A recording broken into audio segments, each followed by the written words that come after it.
Hey, it's Dr. Nuesse from EasyDOTphysicals.com, back again with a breaking news update as it relates to the rescheduling of marijuana. I've done so many videos now on the rescheduling of marijuana.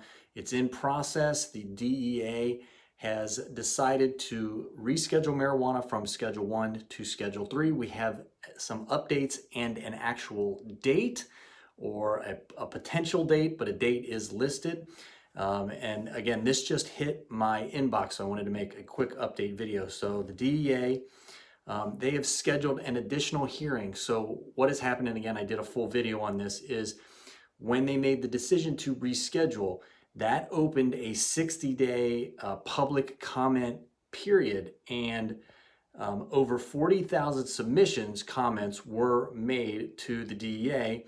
The DEA reviewed these comments and they agreed that they need to schedule an administrative hearing to hear basically both sides, the opponents to rescheduling and the people that support rescheduling. So this hearing will take place on December 2nd. So we have at least until December 2nd before marijuana will be rescheduled. And then sometime after that, we will have another date, but there will be no rescheduling before the election. Probably no rescheduling in 2024 as well. I will be back with more updates as soon as I find out any new information.